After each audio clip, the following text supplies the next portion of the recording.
Hello friends, स्वागत है आप लोगों का हमारे यूट्यूब चैनल कॉम्पिटिटिव क्लास में। आज हम लोग लुसेंट की हिस्ट्री की आज हम लोग सीरीज स्टार्ट करने जा रहे हैं लुसेंट ऑब्जेक्टिव से। ठीक है। और ये आज हम लोग क्लास फर्स्ट है, जिसमें आज हम लोग हड़प्पा या सिंधु सभ्यता के बारे में पूरे 76 ऑब्जेक्टिव क्वेश्चन है, उसको हम लोग देखेंगे और पूरे को कवर करेंगे। तो चलिए स्टार्ट करते हैं। हमारा पहला क्वेश्चन है, हड़प्पा सभ्यता का सर्वाधिक मान्यता प्राप्त काल कौन सा है? तो हड़प्पा सभ्यता का सर्वाधिक मान्यता प्राप्त काल 2500 से 1750 ईसा पूर्व तक का कहा जाता है। सेकेंड है, सिंधु घाटी की सभ्यता निम्नलिखित में से किस सभ्यता के समकालीन नहीं थी? तो सिंधु घाटी की सभ्यता जो थी वो हमारे ग्रीक की सभ्यता के समकालीन नहीं थी। सिंधु घाटी की सभ्यता कहाँ तक विस्तृत थी? तो सिंधु घाटी की सभ्यता पंजाब, राजस्थान, गुजरात, उत्तर प्रदेश, हरियाणा, सिंध और बलूचिस्तान तक इसकी सीमा थी।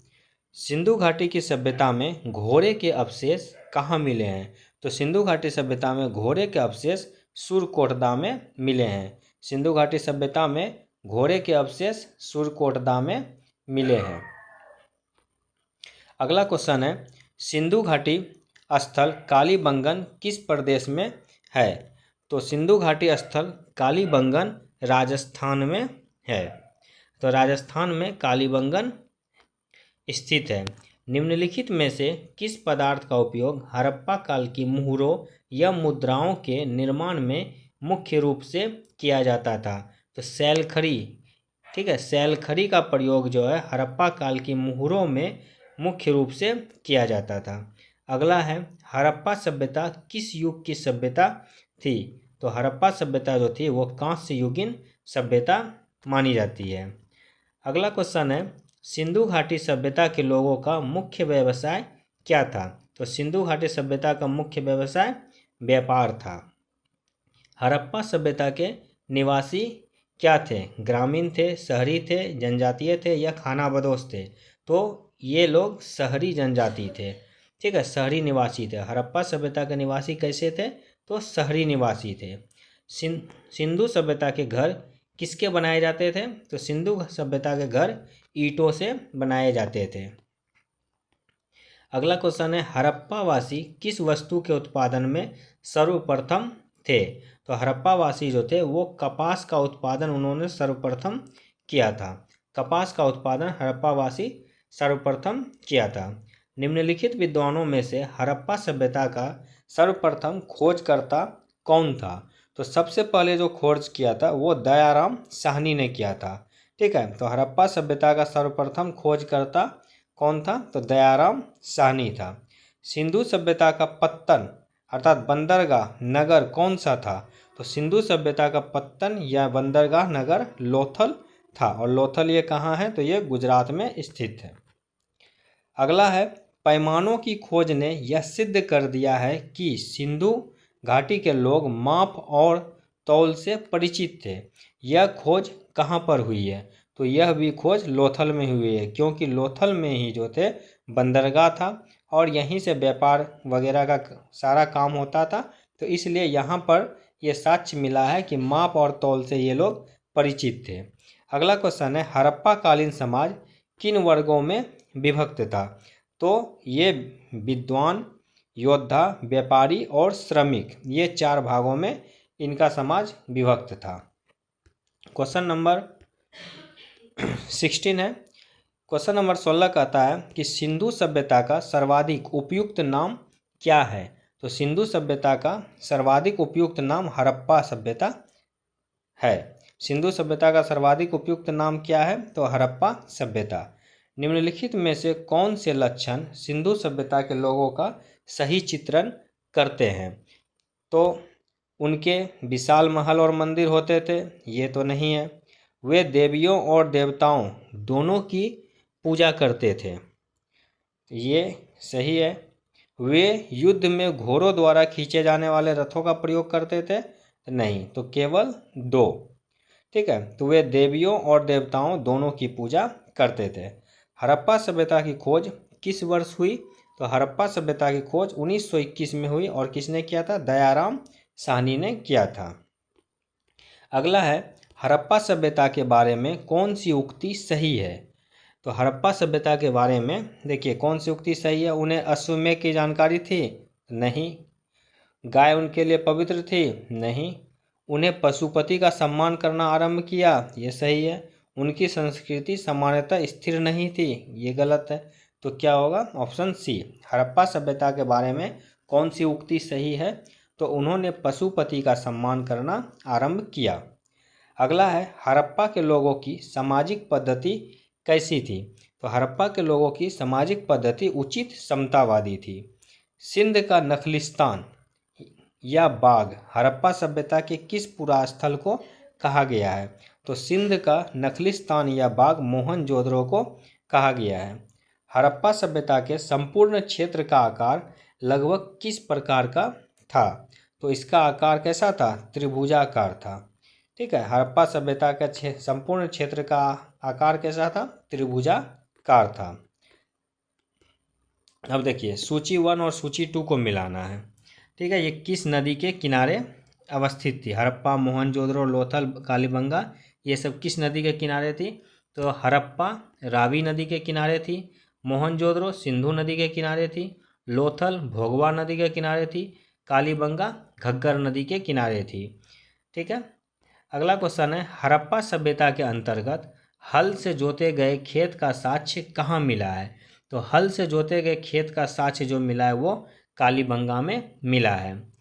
सैंधव सभ्यता की ईंटों का अलंकरण किस स्थान से मिला है? तो ईंटों का अलंकरण भी कालीबंगा से ही मिला है। मोहनजोदड़ो कहाँ स्थित है? तो मोहनजोदड़ो सिंध में स्थित है। सिंधु सभ्यता में वृहत स्नानागार कहाँ पाया गया? तो ये भी मोहनजोदड़ो में पाया गया। चलिए अगला देखते हैं। क्वेश्चन नंबर 28 कि सिंधु सभ्यता की मुद्रा में किस देवता के समतुल्य चित्रांकन मिलता है? तो आद्य शिव का। ठीक है, सिंधु सभ्यता की मुद्रा में किस देवता के समतुल्य चित्रांकन मिलता है? तो आद्य शिव के आकृति का चित्रांकन मिलता है। निम्नलिखित में से कौन सा हड़प्पा कालीन स्थल गुजरात में था? तो ये कौन सा हड़प्पा कालीन स्थल था? तो लोथल गुजरात में था और यहीं पर यह बंदरगाह भी था। मोहनजोदड़ो का स्थानीय नाम क्या है? तो मोहनजोदड़ो का स्थानीय नाम मृतकों का टीला है। क्या है? मृतकों का टीला। अगला है, हड़प्पा सभ्यता का प्रचलित नाम क्या था? तो हड़प्पा सभ्यता का प्रचलित नाम जो है वो क्या है? सिंधु सभ्यता है। हड़प्पा सभ्यता का प्रचलित नाम क्या है? सिंधु सभ्यता। सैंधव स्थलों के उत्खनन से प्राप्त मुहरों पर निम्नलिखित में से किस पशु का सर्वाधिक उत्कीर्ण हुआ है? तो किस पशु का सर्वाधिक उत्कीर्ण हुआ है? तो बैल का सर्वाधिक उत्कीर्ण हुआ है। सिंधु घाटी सभ्यता किस लिए जानी जाती है? तो सिंधु घाटी सभ्यता अपने नगर नियोजन के लिए जानी जाती है। अगला है, सिंधु सभ्यता का कौन सा स्थान भारत में स्थित है? तो भारत में लोथल गुजरात में स्थित है। बाकी हड़प्पा आपका पाकिस्तान में है, मोहनजोदड़ो भी पाकिस्तान में चला गया, लेकिन ये लोथल कहाँ? गुजरात में है, जो कि भारत में स्थित है। भारत में खोजा गया सबसे पहला पुराना शहर कौन सा था? तो हड़प्पा सबसे पहला पुराना शहर जो था जो भारत में खोजा गया। अगला है 36 नंबर कि भारत में चांदी की उपलब्धता के प्राचीनतम साक्ष्य मिलते हैं। तो कहाँ से मिलते हैं? तो ये हड़प्पा संस्कृति से चांदी की उपलब्धता के प्राचीनतम साक्ष्य मिलते हैं। सिंधु सभ्यता के बारे में कौन सा कथन असत्य है? इसमें गलत बताना है कि कौन सा है। देखो, नगरों में नालियों की सुदृढ़ व्यवस्था थी, ये सही है। व्यापार और वाणिज्य उन्नत दशा में था, ये भी सही है। मातृदेवी की उपासना की जाती थी, ये भी सही है। लोग लोहे से परिचित थे, ये गलत है। तो सिंधु सभ्यता के बारे में कौन सा कथन असत्य है? तो वहाँ के लोग लोहे से परिचित नहीं थे। अगला है सूची 1 और सूची 2 है कि कौन सा कहाँ पर उपस्थित था। तो सिंधु सभ्यता की उत्तरी सीमा, ठीक है, सिंधु सभ्यता की उत्तरी सीमा मांडा जम्मू कश्मीर, सिंधु सभ्यता की दक्षिणी सीमा दैमाबाद महाराष्ट्र, सिंधु सभ्यता की पूर्वी सीमा आलमगीरपुर उत्तर प्रदेश, सिंधु सभ्यता की पश्चिमी सीमा सुतकांगेडर बलूचिस्तान थी। अगला है कि मांडा किस नदी के किनारे स्थित था? तो मांडा चिनाब नदी के किनारे स्थित था। मांडा किस नदी के किनारे स्थित था? तो चिनाब नदी के किनारे मांडा स्थित था। हड़प्पा कालीन स्थल रोपर या पंजाब किस नदी के किनारे स्थित था? तो ये सतलज नदी के किनारे था। हड़प्पा कालीन स्थल रोपर या पंजाब किस नदी के किनारे स्थित था? तो सतलज नदी के किनारे स्थित था। हड़प्पा में एक उन्नत जल प्रबंधन प्रणाली का पता चलता है। तो कहाँ पता चलता है? तो ये धौलावीरा में पता चलता है। उन्नत जल प्रबंधन प्रणाली का पता कहाँ चलता है? तो धौलावीरा में पता चलता है। अगला है 42 नंबर, हड़प्पा के मिट्टी के बर्तनों पर सामान्यतः किस रंग का प्रयोग हुआ है? तो ये लाल रंग का प्रयोग इस पर हुआ है। हड़प्पा के मिट्टी के बर्तनों पर सामान्यतः लाल रंग का प्रयोग हुआ है। सिंधु सभ्यता निम्नलिखित में से किस युग में पड़ता है? तो ये पड़ता है हमारा आद्य ऐतिहासिक काल में। सिंधु घाटी सभ्यता की विकसित अवस्था में निम्नलिखित में से किस स्थल से घरों में कुओं के अवशेष मिले हैं? तो सिंधु सभ्यता में कुओं के अवशेष कहाँ से मिले हैं? तो मोहनजोदड़ो से कुओं के अवशेष मिले हैं। अगला है कि सिंधु घाटी सभ्यता की खोज निकालने में जिन दो भारतीयों का नाम जुड़ा है वे कौन कौन हैं? तो दयाराम साहनी और राखलदास बनर्जी। कब? तो 1921-22 में राखलदास बनर्जी और दयाराम साहनी ने सिंधु घाटी सभ्यता को खोजा था। रंगपुर जहां हड़प्पा की समकालीन सभ्यता थी, यह कहाँ है? तो रंगपुर सौराष्ट्र में थी। रंगपुर जहां हड़प्पा की समकालीन सभ्यता थी, यह कहाँ थी? तो सौराष्ट्र में थी। हड़प्पा एवं मोहनजोदड़ो की पुरातात्विक खुदाई के प्रभारी कौन थे? तो सर जॉन मार्शल थे। हड़प्पा एवं मोहनजोदड़ो की पुरातात्विक खुदाई के प्रभारी कौन थे? Sir John Marshall. निम्न में से किस पशु की आकृति जो मुहर पर मिली है जिससे ज्ञात होता है कि सिंधु घाटी एवं मेसोपोटामिया की सभ्यताओं के मध्य व्यापारिक संबंध थे? तो ये कौन सा सिंबल था? तो बैल का। ठीक है, तो बैल की आकृति मिली है जिससे यह पता चलता है कि सिंधु घाटी एवं मेसोपोटामिया की सभ्यता के मध्य व्यापारिक संबंध अच्छे थे। अगला है कि सिंधु घाटी के लोग विश्वास करते थे, किसमें करते थे? तो ये मातृशक्ति में विश्वास करते थे। सिंधु घाटी के लोग विश्वास किसमें करते थे? तो मातृशक्ति में विश्वास करते थे। निम्नलिखित में से कौन सा सिंधु स्थल समुद्र तट पर स्थित नहीं था? तो कोट दीजी समुद्र तल पर स्थित नहीं था। निम्नलिखित में से कौन मोहनजोदड़ो की सबसे बड़ी इमारत मानी जाती है? तो सबसे बड़ी इमारत विशाल स्नानागार मानी जाती है। हड़प्पा कालीन लोगों ने नगरों में घरों के विन्यास के लिए कौन सी पद्धति अपनाई थी? तो ग्रिड पद्धति इन्होंने अपनाई थी।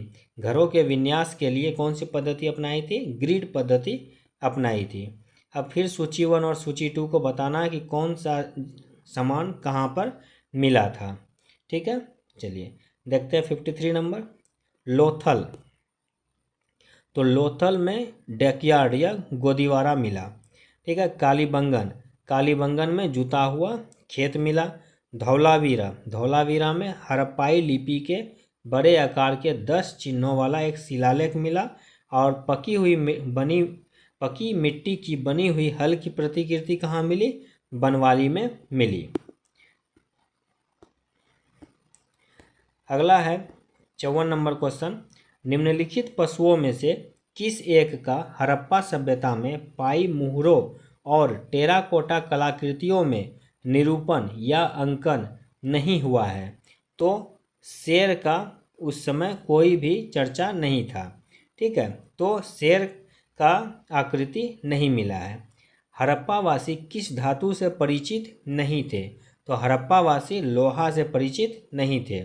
निम्नलिखित में से किस स्थल से युगल समाधान या द्विशव संस्कार अर्थात डबल ब्यूरियल का प्रमाण मिला है? तो कहाँ से युगल समाधान या द्विशव संस्कार मिला है? तो ये मिला है हमें लोथल से। कहाँ से मिला है? तो लोथल से युगल समाधान या द्विशव संस्कार मिला है। कपास का उत्पादन सर्वप्रथम सिंधु क्षेत्र में हुआ, जिसे ग्रीक या यूनान के लोग किस नाम से पुकारा? तो इसे सबसे पहले सिंडन नाम से पुकारा। अगला है, हड़प्पा के काल का तांबे का रथ किस स्थान से प्राप्त हुआ है? तो तांबे का रथ जो है वो दैमाबाद महाराष्ट्र से प्राप्त हुआ है। हड़प्पा के काल का तांबे का रथ कहाँ से प्राप्त हुआ है? तो दैमाबाद महाराष्ट्र से प्राप्त हुआ है। अगला है, हड़प्पा वासी किन किन धातुओं का आयात करते थे, अर्थात कौन कौन से धातु को वो खरीदते थे?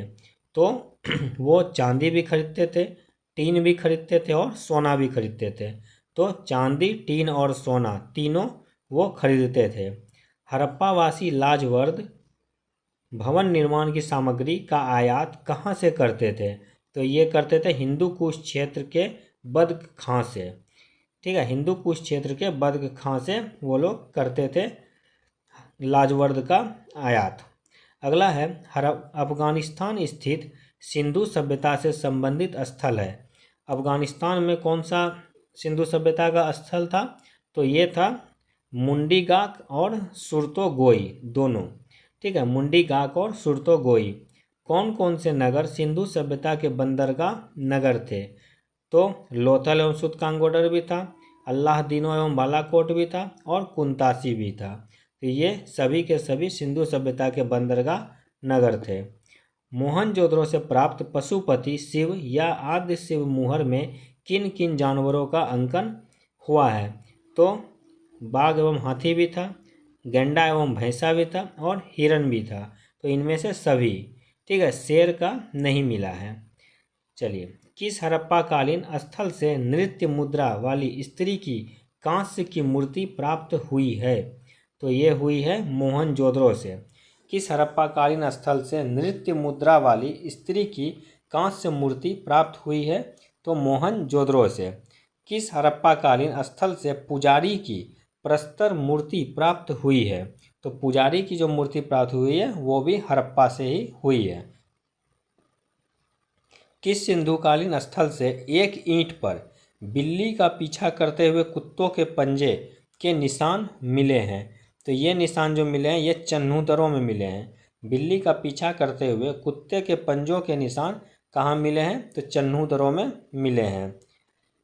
अगला है, किस हड़प्पाकालीन स्थल से प्राप्त जार पर चोंच में मछली दबाए चिड़िया एवं पेड़ के नीचे खड़ी लोमड़ी का चित्रांकन मिलता है, जो पंचतंत्र के लोमड़ी की कहानी के सदृश है? तो ये मिला है हमें लोथल से। ठीक है, कहाँ से? लोथल से। अगला है, स्वातंत्रोत्तर अर्थात स्वतंत्रता के बाद भारत में सबसे अधिक संख्या में हड़प्पा युगीन स्थलों की खोज किस प्रांत में हुई? तो सबसे ज़्यादा जो खोज हुई है ये हुई है गुजरात प्रांत में। सबसे ज़्यादा गुजरात प्रांत में हुई है। निम्नलिखित में से कौन सी फसल हड़प्पा कालीन लोगों का मुख्य खाद्यान्न नहीं था? तो ये चावल। चावल उस समय का मुख्य खाद्यान्न नहीं था। अगला है, कथन ये कहता है कि हड़प्पा तथा मोहनजोदड़ो अब विलुप्त हो गए हैं। वहीं उसका कारण आर कहता है वे उत्खनन के दौरान प्रकट हुए हैं। तो इसमें हमें बताना है कि देखिए, हड़प्पा तथा मोहनजोदड़ो अब विलुप्त हो गए हैं, ये सही है। वे उत्खनन के दौरान प्रकट हुए थे, ये भी सही है। और आर जो है ये ए का पूरा स्पष्टीकरण करता है, अतः ऑप्शन ए हो जाएगा। अगला है कि सिंधु घाटी सभ्यता के संदर्भ में निम्नलिखित कथनों पर विचार कीजिए। यह प्रमुखतः लौकिक सभ्यता थी तथा उसमें धार्मिक तत्व यद्यपि उपस्थित था, वर्चस्वशाली नहीं था। ये ठीक है। उस काल में भारत में कपास से वस्त्र बनाए जाते थे, ये भी सही है। तो ऑप्शन सी हो जाएगा, वह 1 और 2। अगला है कि हड़प्पा स्थल और स्थिति इसका मिलान करना है। तो मांडा कहाँ था? जम्मू कश्मीर। दैमाबाद महाराष्ट्र।